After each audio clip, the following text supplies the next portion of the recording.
All right, we're live. All right, thank you. Good evening, everyone. Welcome. Thank you for being here. It is 7 p.m. on Tuesday, October 24th, 2023. And I now call to order the 2126 regular meeting of the City of College Place. Sherry, will you please take roll call? Mayor Hernandez, Present. Councilmember Jessup, Present. Councilmember Cleveland, Present. Councilmember Espinoza, Present. Councilmember Peterson, Present. Councilmember Sherman, Present. Councilmember Boyle, Present. and Councilmember Williams has asked to be excused. We do have a quorum. Great, thank you. Will you all please join me in the Pledge of Allegiance?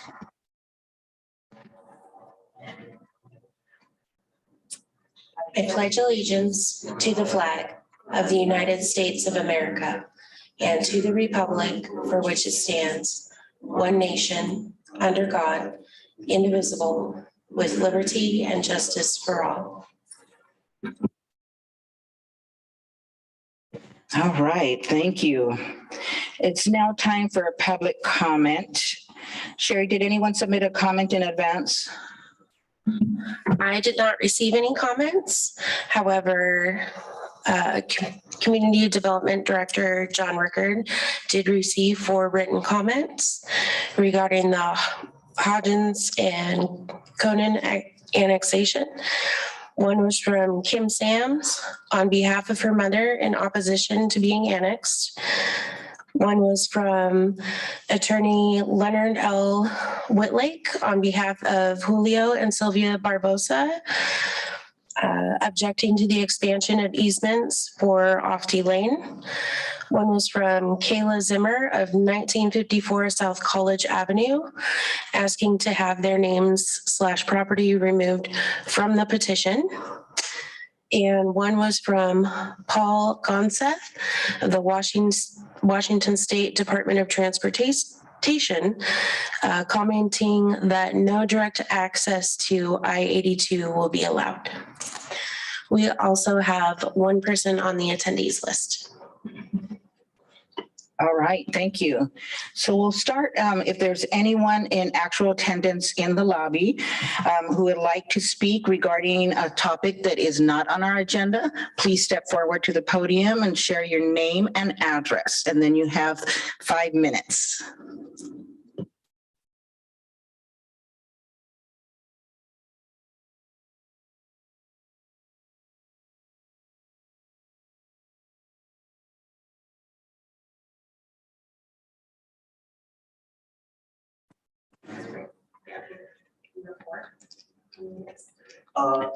Would it be appropriate if I commented about that at this time? You probably want to wait till the public hearing section when we talk about that specifically. Are you looking to talk about that specifically? Yes, but since I'm here, maybe I could. Sure. Go for it. Let's go for it.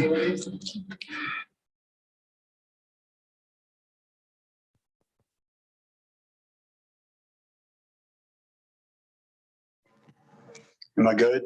Okay. My name is Chris Keller. I moved here in 1979. Can you quickly state your address real quick? 622 Southwest 1st Street. I moved here in 79 as a young man. I had hair. And if you walk outside this building here, you'll see my father's name, Fremont Keller, on a plaque, along with an aunt's name of mine, Margaret Troutwine, and then she became Cook later. And they were on the city council when this building was built. So when I moved here in 79, the whole municipality was in one tiny little building where the fire department was with a leaky roof, the police department with one cell that came off of a ship, and the little mayor's office. It was quite the affair. And so my father actually chaired the committee that came up with this building design. And they had a vision for College Place. And because we came up with a better city hall, better fire department. We got Home Depot. We got Walmart, much to the chagrin of Walla Walla. So I've seen a lot happen. And now I'm going to get to my purpose, and I'll try to be brief. I also have a house on Highland Park Drive. I actually belonged to my parents. They bought it brand new in 1980. And it's a split level. So when they got to the point where they couldn't use the stairs anymore, we bought the house and we built them something one level. A neighbor of ours just across the street with a house that was built, I think in 78, just sold for $629,000. Now this house has been totally renovated. So they've gone through, then they've really upgraded everything. It's a beautiful home, a beautiful neighborhood. Our house, I'm self-employed. Our house has carpet that's 43 years old. And I'm hoping, as I cut back at my work, to start renovating my house. But my understanding is the property values, I think Olympia is pressuring everybody to tax property at a more current rate. Am I mistaken on that? As a kind of the, and where I'm going with this is when you have older homes in a nice neighborhood, one may sell for 620 some odd thousand. My parents bought their house in 1980 for 71,000. It's never been improved. We have tens of thousands of dollars worth of work that needs to be done to this house that I've been putting off. And so what I'm going to finish with is this. We just said a pledge of allegiance to the republic, not the democracy. And republic is important because true democracy leads to tyranny. Because Olympia has an agenda that may not totally reflect what's appropriate for College Place. And so as representing your local community, I would strongly urge that you keep in mind that as part of a republic, it's our duty to protect our local citizens from broad sweep type of mandates from Olympia. What fits over there doesn't necessarily fit here. And where, like for instance, we've got a brand new Main Street. I counted on the way over here, I'll finish, from Whitman to, I guess it is 6th Street, there was 14 street lights, 14, 7 on each side. Well, that's, I guess, fine where it's a down street. But on my house on 1st Street, from Evan to Academy Way, I have 3 just on one side of the street, which is adequate. And so what I'm saying is, as inflation and property rises, property taxes go up, it's important for the municipality to go into austere mode, to be conservative, to let the people's salaries catch up with the inflation. I need you to wrap it up. That's all I wanted to say. Thank you for your patience. Thank you for serving our local government. Thank you for sharing. Appreciate it. Is there anyone else in the lobby that would like to speak to an item that's not on the agenda at this time? All right. If there's anyone attending virtually that would like to speak regarding an item that's not on the agenda at this time, please raise your hand. If you're connected by phone, *9 will do that.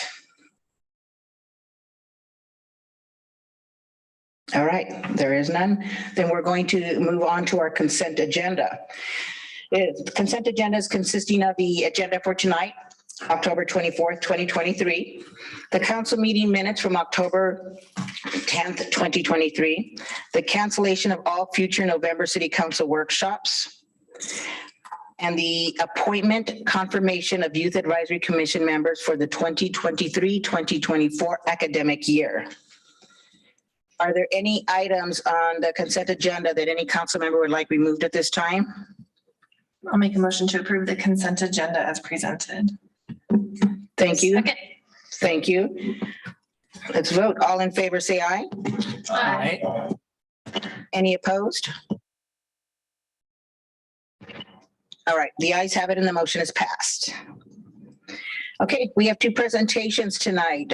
First is a proclamation for the College Place Arbor Day, and I need to pull that up, sorry.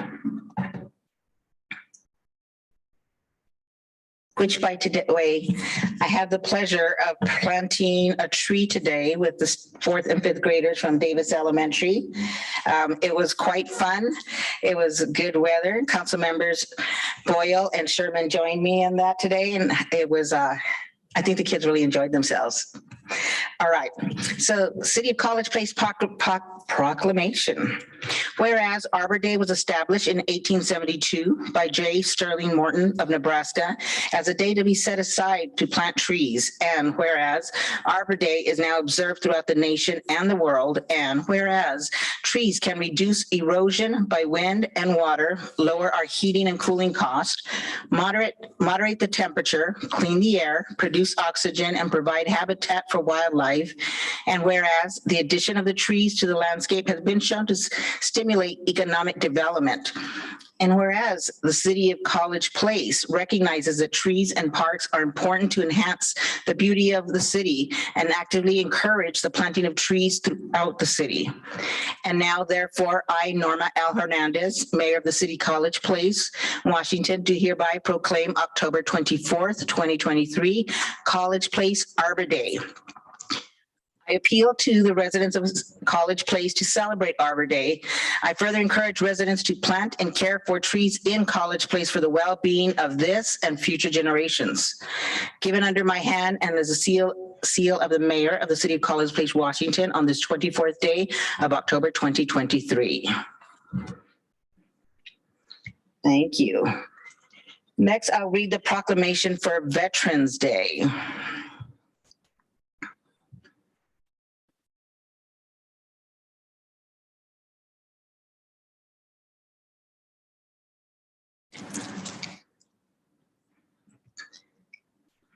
Oh, goodness. There it is. Okay. A proclamation of recognition of November 11th, 2023 as Veterans Day. Whereas it has long been our custom to commemorate November 11th, the anniversary of the ending of World War I, by paying tribute to the heroes of that tragic struggle and by rededicating ourselves to the cause of peace. And whereas America has been involved in other military conflicts, which have added millions of veterans to the honor roll of this nation. And whereas the service members who have served and are currently serving in the armed forces of the United States of America have made major contributions towards the preservation of this nation and her people. And whereas the services performed by these millions of brave Americans have demonstrated the deepest sense of service and love for the country. And whereas the nation and the free world are eternally grateful for the contributions of all American veterans to advancing the cause of an honorable world peace. Now, therefore, let it be resolved. I, Norma L. Hernandez, Mayor of the City of College Place, Washington, do hereby proclaim November 11th, 2023 as Veterans Day, and I urge all residents to attend the Walla Walla Valley Veterans Day Parade held at 11:11 a.m. in downtown Walla Walla. Dated this 24th day of October 2023. All right, thank you. Now we're going on to the public hearing section. There's one public hearing on the agenda. Mr. Carlton will present on the 2024 revenue and property tax levy presentations.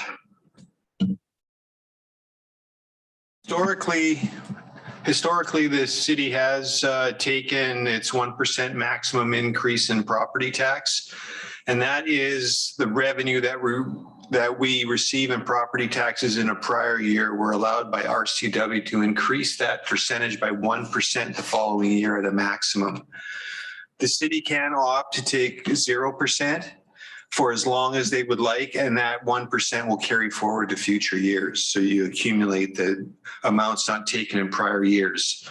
Last year, council approved that the city did not take the 1% increase. And at the end of this presentation, that'll be the recommendation from staff this year is again not to take the 1% increase.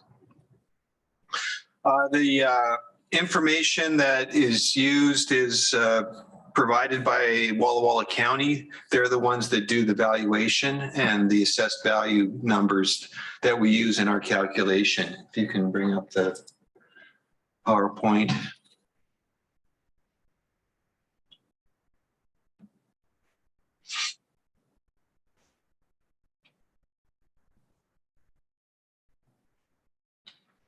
So our, for 2024, the county has assessed our property value at just over $1.1 billion and a new construction value of $10.363 million for a total valuation of $1.143 billion. That is an increase of $90 million over the prior year, which is an increase of 8.61%. You can see here is a trend of our historical asset valuations, and you can see how they've increased in the last 3 to 4 years. Went up in 2022 by 21%, 2023 by 16.1%, and 2024 by 7.6% for next year. You can see that trend. Next slide. The new construction value is placed at $10,363,000.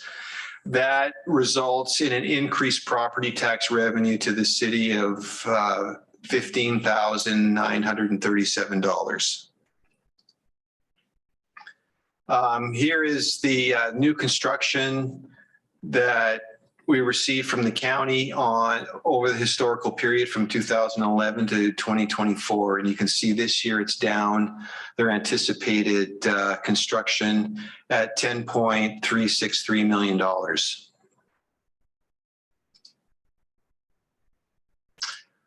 Here's our levy amount. It's broken up into 2 components, our general fund component, and then the bond levy on the CARS project, which is the College Avenue corridor, which still has, I believe, 8 years left to pay on that bond. So you can see in 2020, oh, sorry, prior.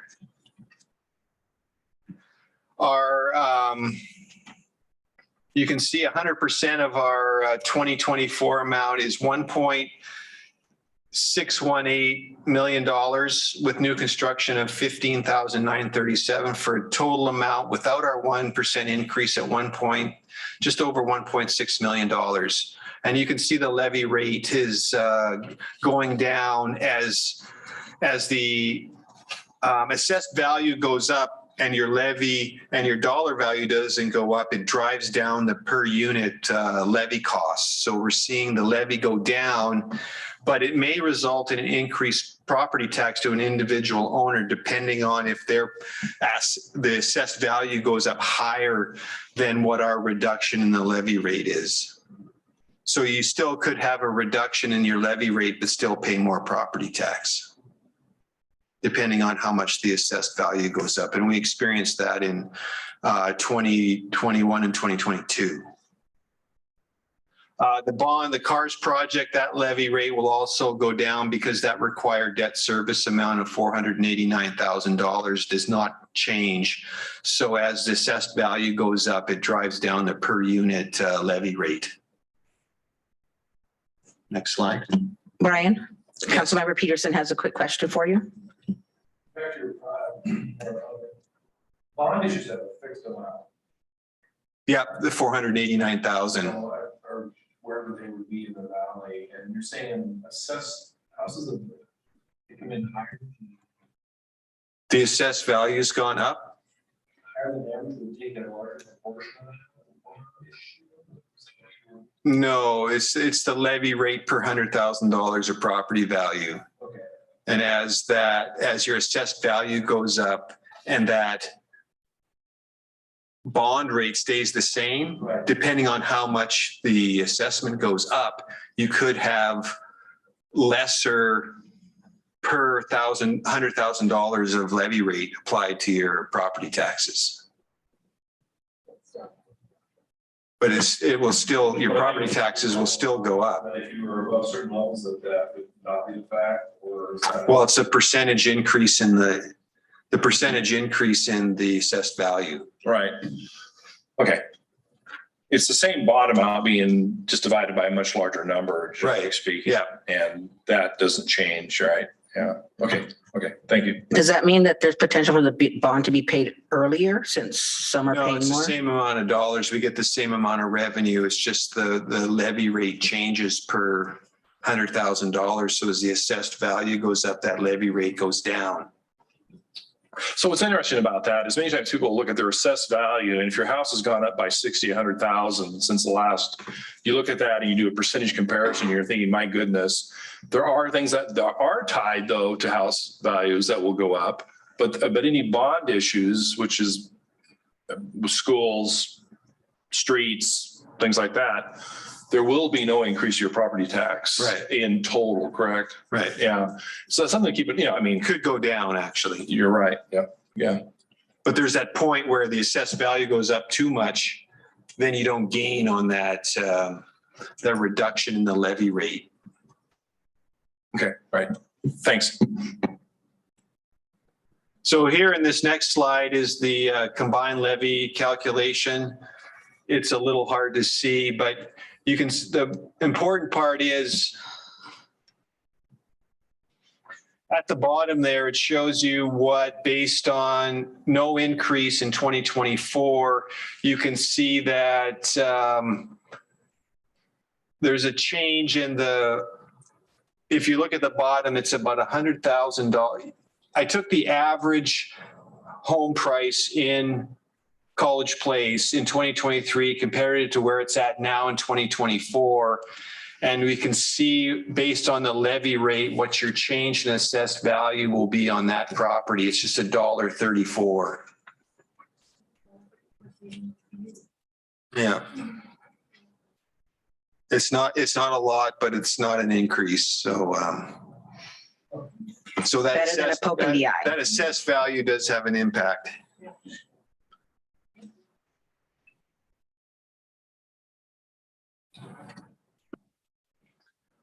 So here's the overall changes that occurred from 2023. You can see the rate per $1,000 of assessed value is actually going down, but the assessed value is going up. So therefore we get a little bit of additional revenue, only $12,000. If we had taken the 1% increase, it would be an additional $28,000 in revenue.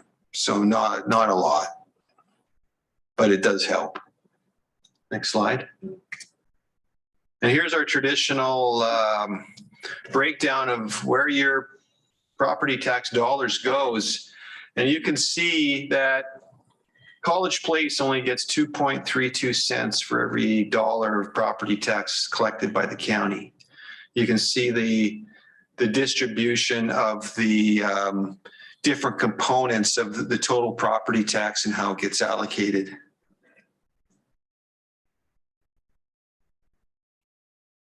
So with that, is there any questions?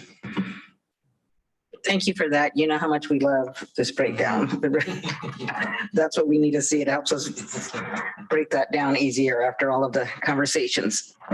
Council members, questions or comments for Mr. Carlton? Councilmember Jessup, Not at the moment, thank you. Councilmember Cleveland, No questions. Councilmember Espinosa.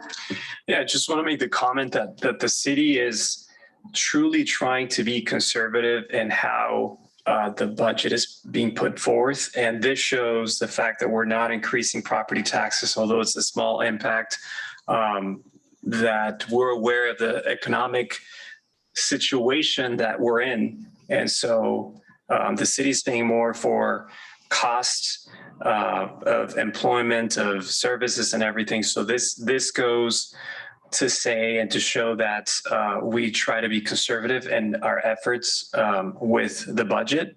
So I just want to make a note of that. Precisely. Thank you, Councilmember Espinosa.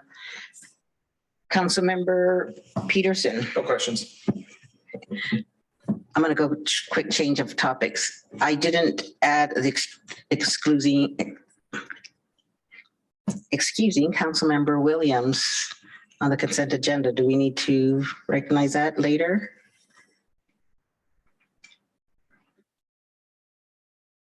Just realized that as I looked to my right and saw an empty seat.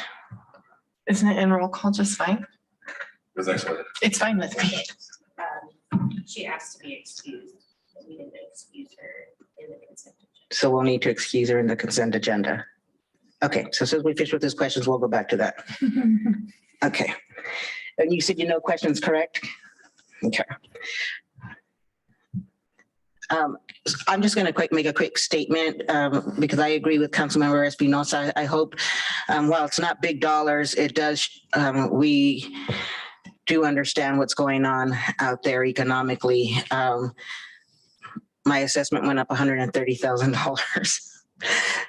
Not the land, just the old house, which I find bizarre. But so it's, you know, it's just not easy, and it's really hard for people to just keep accepting those types of things. So I appreciate you breaking this down for us and giving us those numbers, because it really, those tangible numbers is what we need in order to make that decision.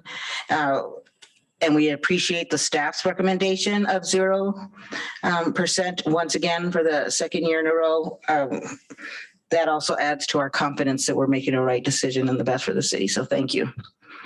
Yes, and this will come to council the first meeting in November for approval. It has to be submitted to the county by the end of November.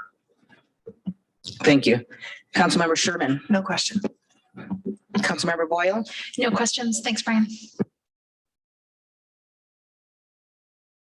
Are there any other questions or comments? All right, at this time, I will open the public hearing. Mayor, we have the revenue piece. Oh, we have part two. Well, yes. All right. Second PowerPoint. We've gone through this a couple times already, but it's part of the public hearing to identify the revenue sources we're anticipating for 2024. Our assumptions are we're thinking interest rates are going to stay relatively the same as this year, so not a major change in interest revenue. We are having some commercial and residential projects starting tomorrow. John has gone through and identified what he predicts will be the community development revenue for those, so keep our fingers crossed on those. The ambulance utility will be at the full 100% amount that was approved by council 3 years ago. We're not finalized with capital funding and grants at this point, and the internal transfers have not been included. But overall, those don't impact the total expenditures for the city. And then we've also included potentially the tax benefit district amount of $350,000 in the budget, which has not been approved yet, but we've got it in as a holding spot. Okay, I just want to clarify, it's transportation benefit district. Yes, is that what I said? You said tax benefit. Oh, sorry. Yeah. I was reading TIF stuff this afternoon, so.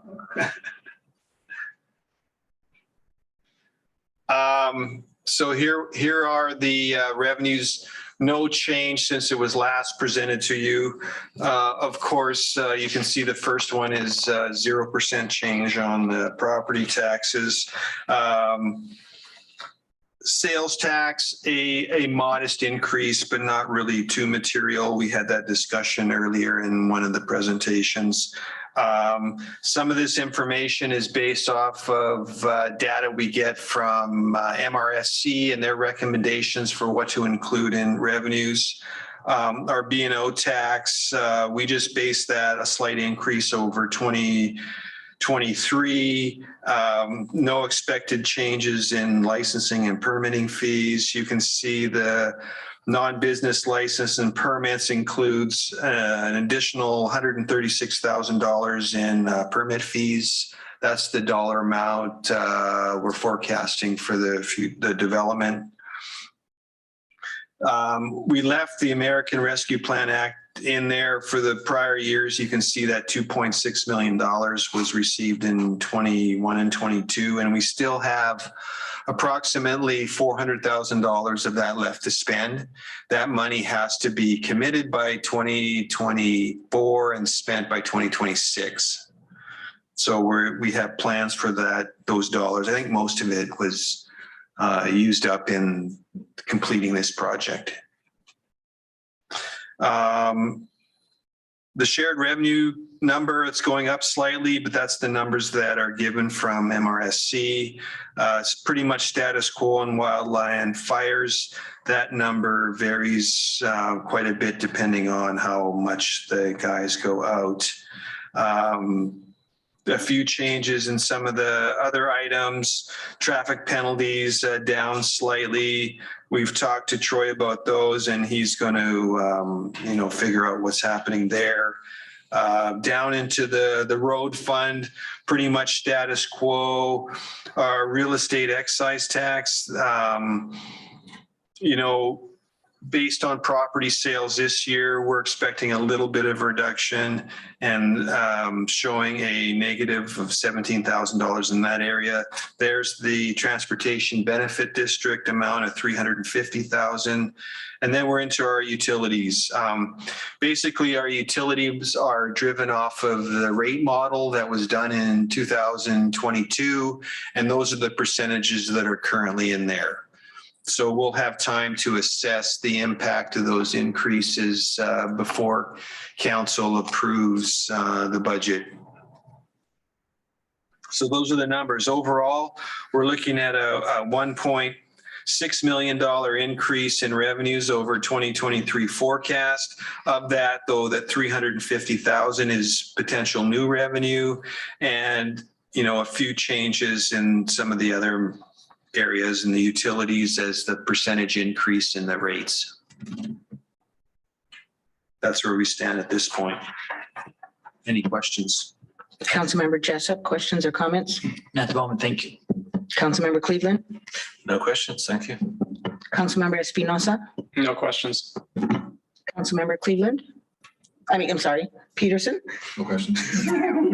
I was looking at Michael and I said, I've been called worse. I have a quick question.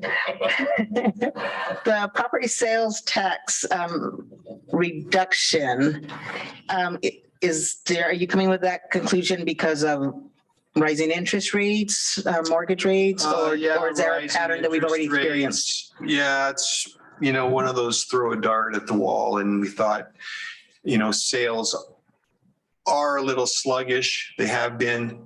So we're anticipating, pretty much same amount, not being too aggressive on it or too pessimistic. Okay, thank you. Councilmember Sherman. No questions. Councilmember Boyle. No questions, thanks. Okay, gonna go back to the front. No questions or comments? All right. Let me make sure. Is there another presentation? You have to open the public hearing. No more. No more presentations. Okay, I Sorry. marked up the gun again. Okay. Yep, I did it once and that's all I need. Okay, so then at this time, I will open the public hearing. Sherry, did anyone submit a comment in advance? I did not receive any comments. Okay, if there's anyone in actual attendance who would like to speak regarding the property tax levy presentation, please raise your hand now. just have a question. Can I ask a question? Sure. That graph that shows 2% is what we receive back from the county after property taxes are, did I get that right? Yeah. He's a-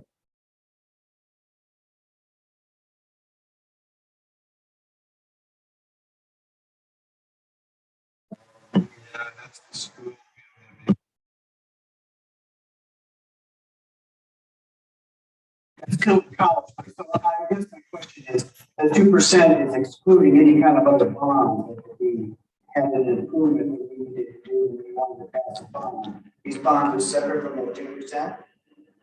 Not if it was, that 2.32 cents per dollar is the total amount for College Place, which includes our current bond. For the street, but not the school. Right, we're not associated with the school. It'll be in that part of the local school bonds. It's in the upper left-hand corner. Right, so in So some it's- ways, and I'll just finish with this, in some ways, it doesn't fully reflect what the people, residents here pay in terms of taxes. We have a bond, and the county takes most of it.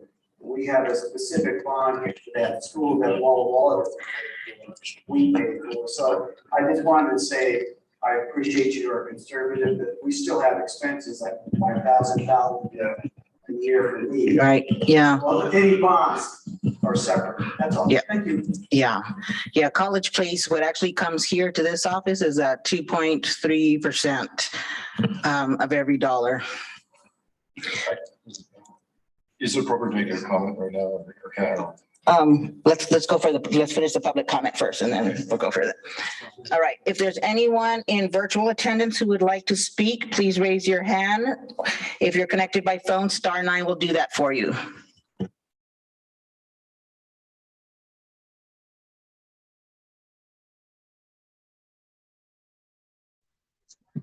Hello? We You have guys, Kai Cater. hello? Yes, go ahead. Please state your name and address for the record, and then you have 5 minutes. It's Kai Cater. I'm on 88 First Street. And I just wanted to speak on, how our property tax is being spent.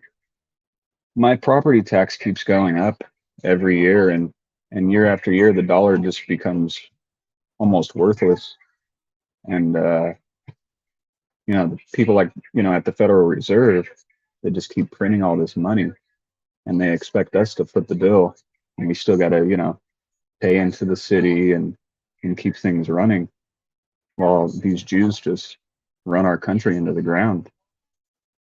So how much more money am I expected to pay? Yeah, our dollars become completely worthless. If you look. Okay. We're going to actually cut you off. Your comments are inappropriate at this time. Fuck the So- Jews. Fuck. Yeah. Dismantle the. Fuck the Jews.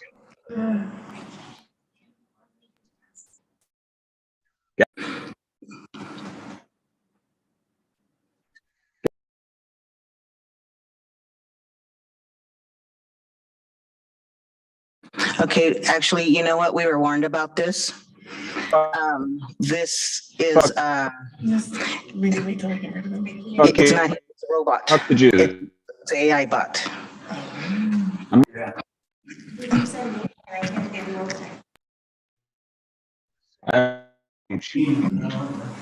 Yeah. End the meeting and start over. Fuck Can you. we shut down? Okay.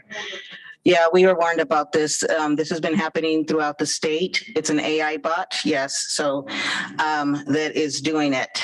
And they have hit numerous city council meetings throughout the state already. So we were given a heads up that this possibly could hit us.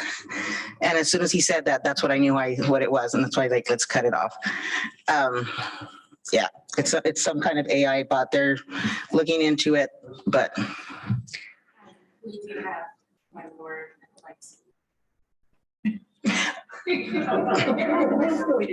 I'm nervous now. Yeah. The other side of the. Hi, Okay. just hear me right now? Okay. Hi. Can you please state your name and address for the record? Hi, yeah, I live at 412 Southeast 5th Street in College Place, this wonderful town. And I just wanted to talk about my property taxes because I own my home. I bought it. I recently just finished my mortgage, which is yay, so happy about that. And yeah, so just very quickly, I wanted to, and I'm not going to get off topic because I am talking about my property taxes, but to touch on the AI bots. I don't think that this is AI bots. I think that this is actual like real Nazis. There's people that are calling in. Cut her off. Fuck you, cut. Fuck you. Nick. Nigger. Can you turn down the sound at least? I can't thank you for muting themselves before I can remove them. Right, but can you, from your computer, can you turn your sound off? Mute and then mute. If you can only mute. Yeah. Yeah. Also, your computer sound can't go off.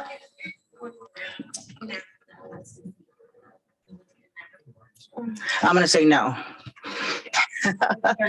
If they weren't in there before, I think we're dealing with these things.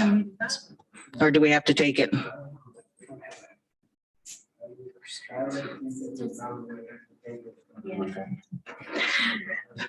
Okay, before we start, okay, I just want to get the address first, the name and address before we go into public comment, okay? So if We're saying that second address could be a valid address. And It was a valid address. The name did not match. it didn't match the name, So, okay. okay. All right, so can, caller, can I please get your name and address for the record?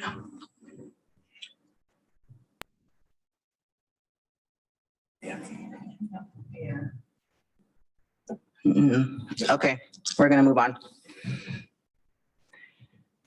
Sorry, Sherry, I know you're rattled. It's not your fault.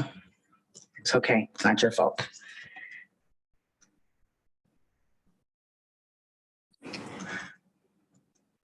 I know, it's okay. It's not your fault. All right. Is there anyone else in actual attendance that would like to speak? That I can actually see you? But we're gonna need to check your ID. Okay. Okay. Councilmember Peterson? No, I think the conversation, not these conversations, but normal conversations about property taxes and. Let's close the hearing. Yep, let me close the hearing first. And then we can go. I'll make a motion to close the public hearing. Second.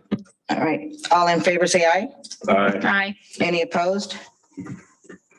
All right, the ayes have it and the motion is passed. Okay, Councilmember Peterson. No, I think we were just having a quick conversation here about the fact that property taxes have gone up. We realize that, we see that, and what percentages, being spent in the city College Place or not. On the other hand, there are also many of the homes in our community with or without any renovations have increased dramatically in value. So you have a house you bought in '79 and you're making $3 an hour. Your wages have gone up. The house now is worth $400,000 or something has happened. So yes, I think the taxes are a bite, especially if you've paid off your mortgage and you get that amount that's not being deducted each month with your payment. But I think it's something we keep in mind too, that the values have gone up. And as that has happened, has enriched many people that own a home so it's not just that. Sometimes it's interesting that, the taxes have gone up. We got it. We get it, but also your asset that you're sitting on has greatly increased in value too. So anyway, need to keep that in mind. Sherry, would you like a moment? We can take a small break. Sure. Okay. All right. right, before we move on to action items, then we're going to step back to the consent agenda. Councilmember Sherman, since you were the one that made the motion, would you like to make the motion with the addition of excusing? Yes, I would like, thank you so much for asking. I would like to amend my motion for the consent agenda to include the excusing the absence of Melody Williams. I'll second. Yep. All right, we have a first and a second on that. Let's do a quick vote for a second. All in favor, say aye. Aye. Any opposed? All right, the ayes have it. The motion is passed. All right, so we're going to move on to action items. There are 6 action items on the agenda tonight. First, Mr. Carlton will present the resolution to accept the Washington State Military Department grant for College Place Tower seismic retrofit, Phase 1. The city submitted this project to Washington State Military Department over 5 years ago. Luckily, our lobbyist worked with the state to get them to find our documentation, and they finally did. So we have the opportunity to accept a grant from the Washington State Military Department for $270,000, and that's to do engineering work to address our issues with the water tower over on 4th. And it's supposed to undergo seismic retrofitting and exterior repainting. The water tower, they've known it's had issues. It was included in the seismic retrofit updates listed in the county's hazard mitigation plan. It's been a critical item since 2004. The steel tank was constructed in 1947 and needs to be assessed and then seismically retrofitted. The proposed work includes conducting a seismic assessment of the evaluated water tank, including structural analysis of the tank, preparing a structural retrofit design with reanalysis, and constructing the seismic improvements. The reservoir is perhaps the single most critical facility in the city's water distribution system. It's the highest elevation storage facility and supplies all the portable water to the city's 2 lower elevation reservoirs in the entire distribution system. We do have an intertie with with Walla Walla, but that is not a sustainable area to go down. Additionally, the proximity of the elevated water tank to residences, businesses, and city administrative offices poses a substantial risk and loss of life, limb, or property in the case of structural failure, collapse of the holding tank, and rapid release of stored water. This phase of the project will conduct a seismic assessment of the elevated steel water tank, structural analysis of the tank, and prepare a structural retrofit design to 60%. And we're asking council to approve, I think it's to allow the city administrator to enter into this. Oh, sorry, got the wrong one. What's the? Can't read it. To accept the Washington State Military Department Hazard Mitigation Grant in the amount of $207,000. Is there any questions? Councilmember Jessup, none. Councilmember Cleveland. Councilmember Espinosa. So the total project would be around $2 million for the water tank. Yes. And this grant would be $207,000. $207,000 from that total amount of the project. Okay. Yes. Thank you.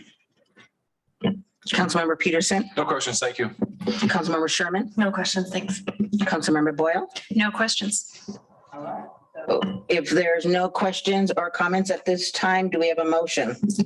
A motion to adopt the resolution number 23-059, which is accepts Washington State Military Department Hazard Mitigation Grant for College Place seismic retrofit phase 1 totaling $207,000 and directing city administrator to sign necessary documents to implement. Second, Councilmember Cleveland. Perfect. We have first and a second. Any additional discussion? All right, let's vote. All in favor, say aye. Aye. Any opposed? All right, it's unanimous. The ayes have it and the motion is passed. All right, Mr. Carlton will also present on engineering services agreement with RH2 Engineering for College Place Water Tower number 1 seismic retrofit project. Yes, this is a motion to allow the city administrator to sign the contract on this same project and award it to RH2. The total amount is $227,700, which includes a 10% contingency on the amount of the approved grant. That grant is 90% grant, 10% funded by the water utility. So if the amount goes above the 207,000, then the water utility would fund that additional portion. RH2 was selected because they're the ones that did they prepared the bidding package for the construction. Oh no, they're to complete it. Sorry. They're the ones that completed the city's water system management plan and preliminary engineering work on water tower number 1. And they helped turn in the original request to FEMA for the $207,000 grant. So it is we're requesting authorization to award this contract to RH2. Any questions? Councilmember Jessup, none. Councilmember Cleveland, none. Councilmember Espinosa, none. None. Councilmember Sherman? Councilmember Boyle, all right. Wow, you're cutting him a break. I like the speed round. Yeah, right. All right. So if there's not any discussion, do we have a motion on this item? I'll make a motion to adopt resolution number 23-060, allowing city administrator to enter into the engineering services agreement with RH2 Engineering for College Place Water Tower number 1 seismic retrofit phase 1. All right. Is there a second? Second. Thank you. Any further discussion? Seeing none, let's vote. All in favor, say aye. Aye. Any opposed? All right, the ayes have it and the motion is passed. All right, next is Mr. Rickard. He's going to present on the adoption of the College Place right-of-way procedures. Thank you, Mayor. So anytime we're acquiring right-of-way that involves federal dollars, we have to abide by Washington State right-of-way procedures. And the last time we updated those was back in 2013. We have a project on Majanya Road that involves some federal pass-through dollars and acquisition of quite a bit of right-of-way along that project. So we need to update those policies to make sure that they're current with the current standards that WashDOT has adopted. We always follow those guidelines. For instance, we did another right-of-way project down on 12th Street that didn't have any federal dollars, but we always follow those policies. That way we don't jeopardize a project that might take place down the road that would involve that acquired piece of land. But we do have to have these on the books. So. All right, pretty simple, clear cut. Councilmember Jessup. Councilmember Cleveland. Councilmember Espinosa. Councilmember Peterson. Councilmember Sherman. Councilmember Boyle. All right. All right, no further discussion then. Do we have a motion on this? I'll motion to approve resolution number 23-061, adopting right-of-way procedures for real property acquisition and relocation activities on projects administered by the city of College Place. I'll second. Perfect. Any additional discussion or any discussion? All right, hearing none. All in favor, say aye. Aye. Any opposed? All right, it's unanimous. The ayes have it and the motion is passed. Next is the amendment number 3 for Lions Park improvements, Kiwanis upgrades for Farm Market, and Mr. Rickard's gonna present on that as well. Okay, before I get into the details on Kiwanis Park, I'm just going to let you all know that things are moving forward on Lions Park. We are dotting our I's and crossing our T's and getting the plans ready to go out for bid in November. We still do not have one of our agreements in place from the RCO, the Recreation Conservation Office. And that's because we still have a federal agency that needs to bless a portion of the plans. We did get our permits for the splash pad earlier this month, finally. We were able to get our variance to comply with the ADA that they wanted us to not comply with according to Washington state standards. So bizarre situation anyhow, that we've jumped through their hurdles there. And unfortunately, we are not going to have the project completed this year. So that means we will have another year where our farmers market does not have a home at Lions Park. And we heard the vendors loud and clear. We heard the residents loud and clear. They do not want to come back to the City Hall parking lot for an entire season where it's just miserable, hot, just not a pleasant environment for our farmers market. So we approached Anderson Perry, the design firm on the Lions Park project, and asked them to provide us an amendment to our current contract with them to do a little bit of design work for electrical improvements at Kiwanis Park that the farmers market will benefit from for the coming year, and also other special events that have taken place this year. I can't remember the name of the event, but it was that park was full of vendors, and it was an entire weekend, and they could have benefited. The Spring Fling? Yes, yeah, that's what it was. Thank you. So what this plan will do, if Sherry, could you pull up the site plan for me? Thank you.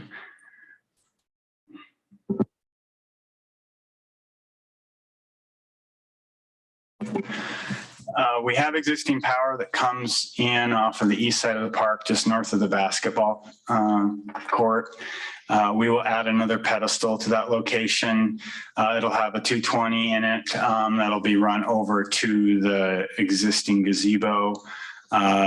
There'll be a 220 amp at that site, so that'll be good for the music venues that we have at that location. And then from there, it'll branch off and go over to kind of the east side of the park, where we'll have 3 pedestals that will come up out of the ground, and they'll be able to serve 2 vendors at each one of those, split off. So, and that, I believe those would be a total of 6 20 amp circuits. So sufficient for your typical food vendor, or, so we should plenty of power for the needs that we have at our farmers market.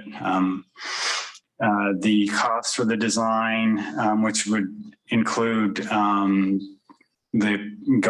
preparing everything, going out to bid, is $33,275, and we're adding a 10% contingency, which I doubt we're going to need on this project. It's pretty straightforward, but that brings the total request to $36,500. Any questions? Councilmember Jessup? Councilmember Cleveland? Councilmember Espinosa? The funds for this project would come from the Lions Park budget, or where would the funds come from? REIT 2. So yeah, a lot of the funds we've been setting aside our REIT 2 funds to back to provide funding for the Lions Park project. So yes, essentially. Gotcha. Thank you. Councilmember Peterson? No questions. Councilmember Sherman? No questions. Councilmember Boyle? No questions. All right. So if there's no further questions or comments, do we have a motion?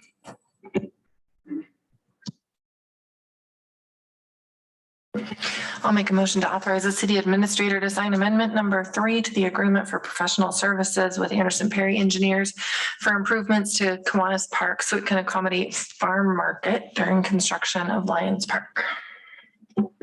Second. Thank you. We have a first and a second. Any comments or questions? All right, let's vote. All in favor, say aye. Aye. Any opposed? All right, the ayes have it and the motion is passed. Right, next, Mr. Rickard's also going to present on the Hodgins, is that how you say it? Hodgins Conan annexation.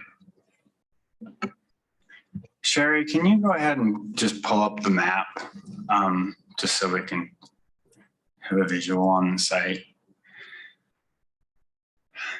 So originally when we received this application in August and brought it to council in September, it was believed that all of the property owners within the annexation area were in agreement and had signed on to the application.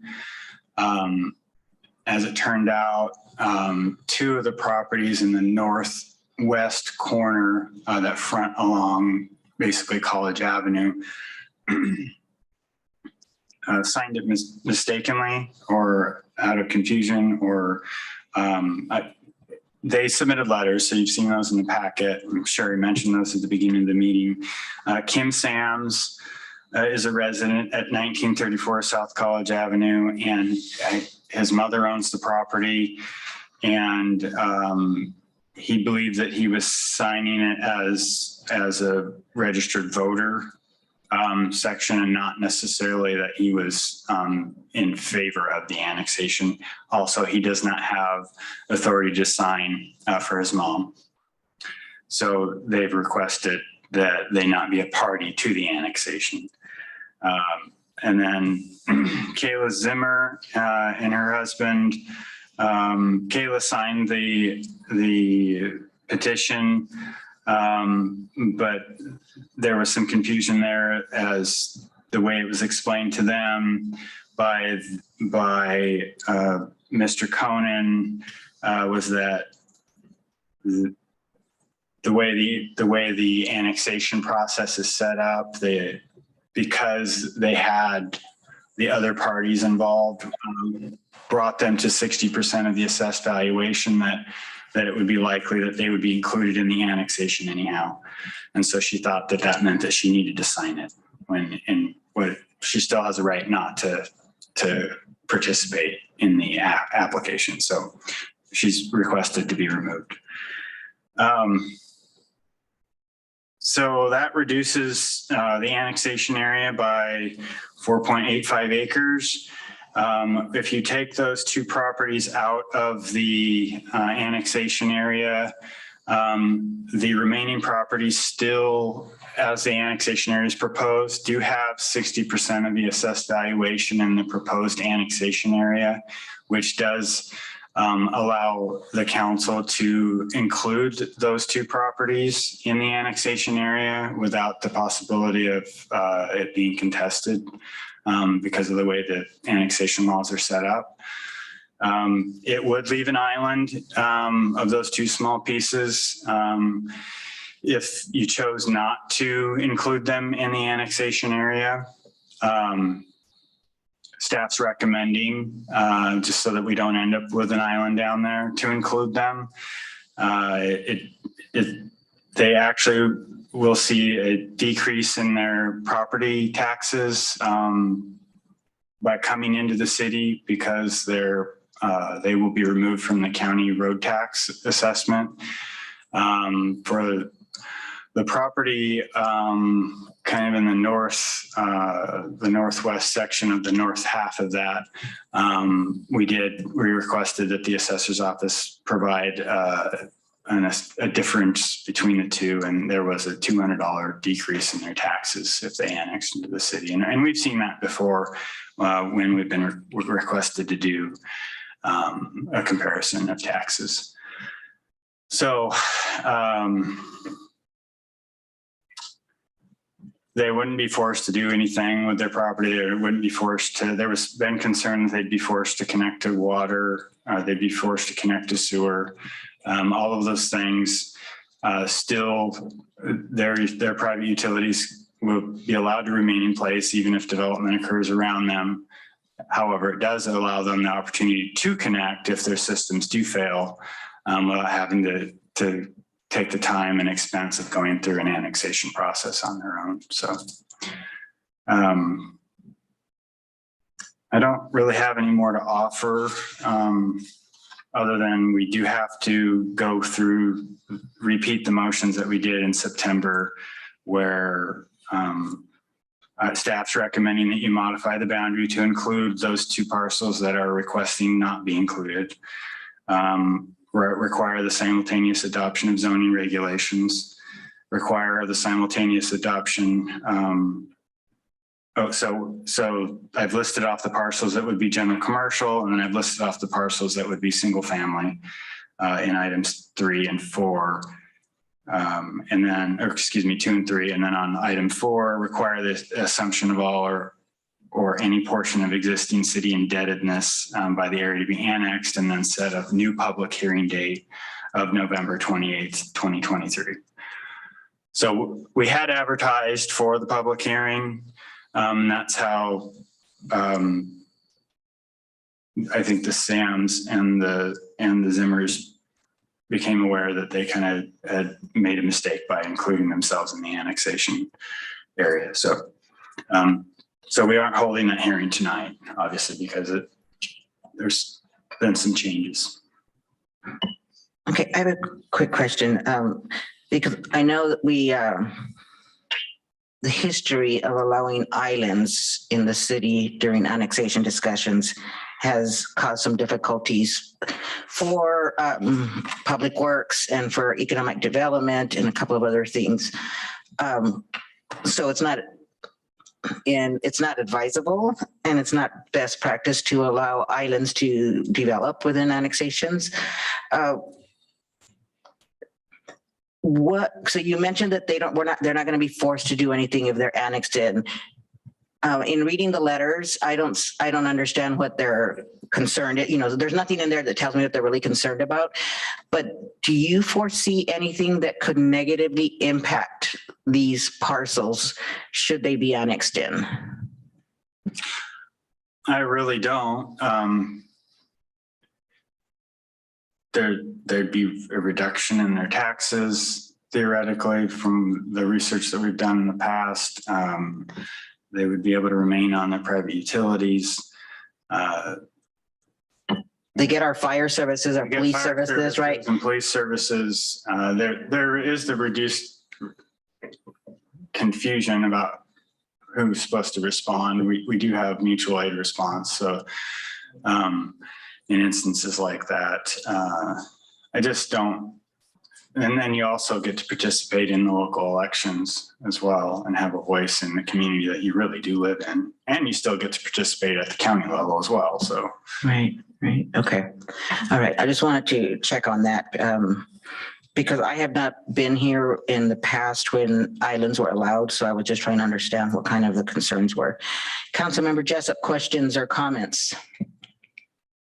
I'm sorry, I think I misheard or understood. You said northwest and then you said along College Ave. Could you kindly remind me which properties? I'm sorry, I was trying to look it up on our. Yeah, I need to get a pointer or something. So yeah, well, from my perspective, top right, like the northeast there, or the top left, northwest. So the property. Can I? Sure, yeah, just right there on the top left there. Those are the two Zimmer and. So, I need to look at this screen. The Zimmer property. Yeah. This is a Sam's property. Yeah. Kind of L-shaped one or something. Sure. I don't know what. And then this is the Zimmer. So when developed then, if it's decided that they're not roped into the annexation, would they still be They don't have to be hooked up to the city. What about sidewalks? It's going to be developed all north of them and west of them anyway, right? So their property taxes go on, they would increase their services. However, they would still receive all those other things, such as the development piece of things. Yeah, I mean, we don't have any idea what the development plan is. There, Sure, excuse honestly, me, don't yeah, think but that just- there is a development plan at this point in time, but, you know, College Avenue, you know, we have a significant amount of right of way down there in front of those properties. So I don't believe that there would be a, you know, like a need for additional property for them for development to happen around them. Sure. I don't, what's your question, I guess? Are you saying that if we annex them in, or if If it's chosen not to annex them in, are they still going to receive potential development in the future if and when that may happen in terms of utilities, sidewalks, everything like that nature that would be developed within a city limit? No, we wouldn't allow utilities to be extended into their property. We would try to do the best to plan for that. So in essence, they would be developed all around them, theoretically speaking, just not those two along College Ave, if it's chosen not to annex those two within this motion. Yeah, development can still occur around them. We will, you know. Sure, that's all I'm asking. Yeah, it's just the development would be all around them. Yeah. South of them, north of them, Right. west of them. Yeah. Just not along College Ave. So those two would be still under county, so Yeah. they'd be under county codes and All that kind of stuff. all that stuff, right? So, you know, we could not put our codes in a county, Sure. right? That's why it's truly an island. Yeah, exactly. Councilmember Cleveland? You mentioned the property tax reduction. Are they currently already paying ambulance and stormwater utilities, and would they be required to if annexed in?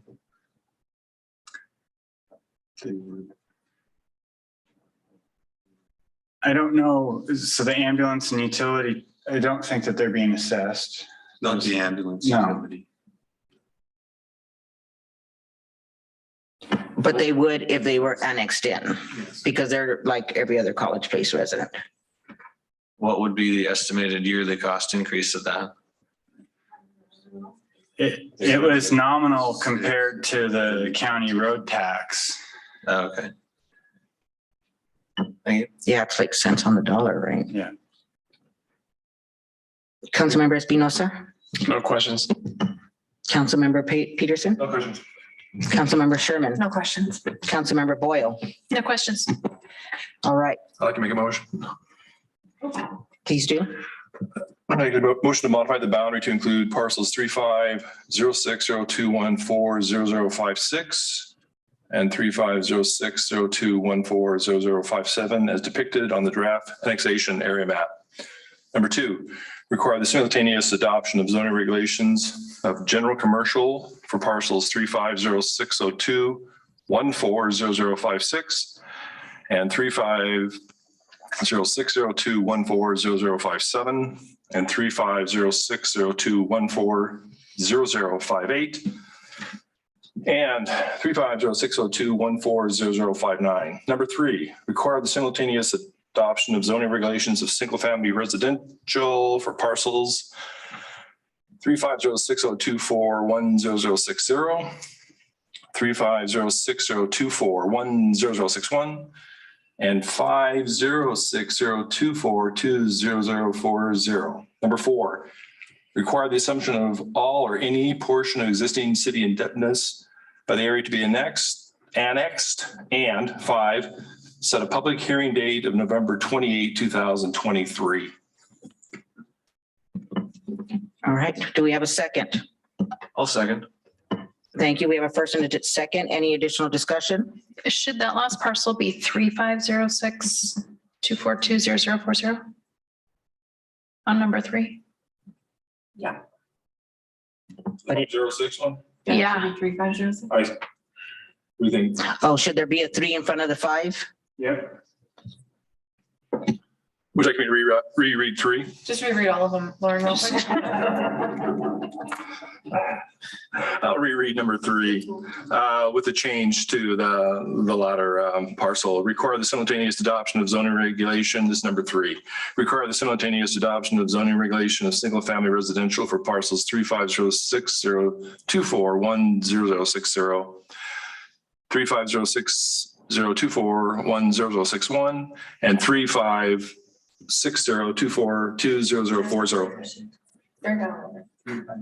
350602400040. Is there a 3 in front of the 5? Yes. Okay. 3506024040. Teasing because it's actually right. Very nice. Did that work? Yeah. All right, I get some, sorry. No, you were, and good Thank you. catch, Councilmember Boyle. All right, we got the second, first and the second, we made the correction. And no further discussion. All right, let's vote. All in favor, say aye. Aye. Any opposed? All right, it's unanimous. The ayes have it and the motion is passed. Thank you, Mr. Rickard, for presenting on that.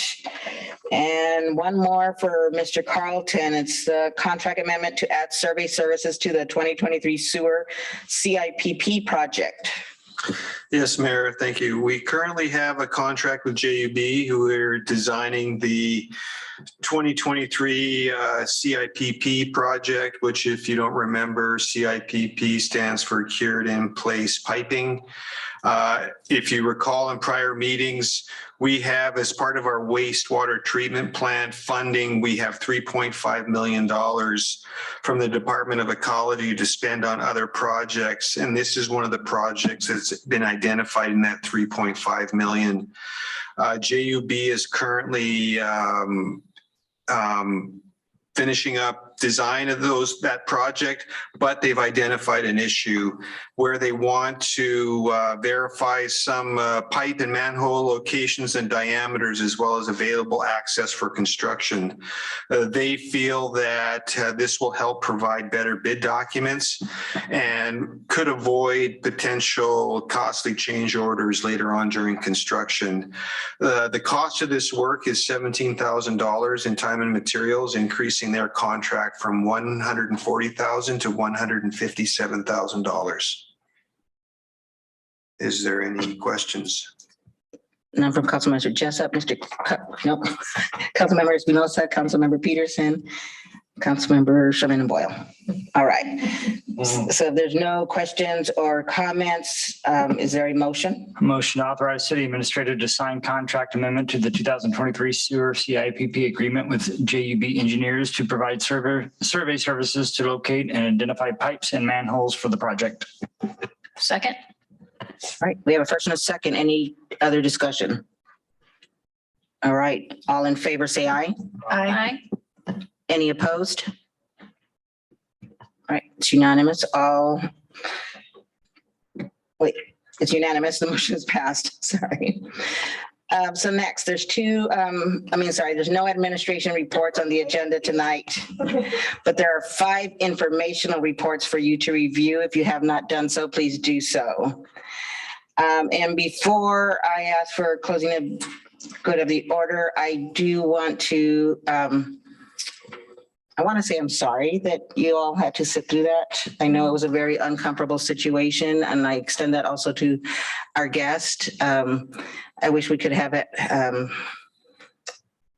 technology these days and the requirements of the laws that require us to allow people to speak make it very difficult to control those types of things. But it was awful, and I'm sorry that you all had to experience that, including our guest. Our meetings aren't normally this exciting. None. Well, we think they are. Yeah. Not like that. All right. So any other business for good of the order? Hearing none, do we have a motion to conclude?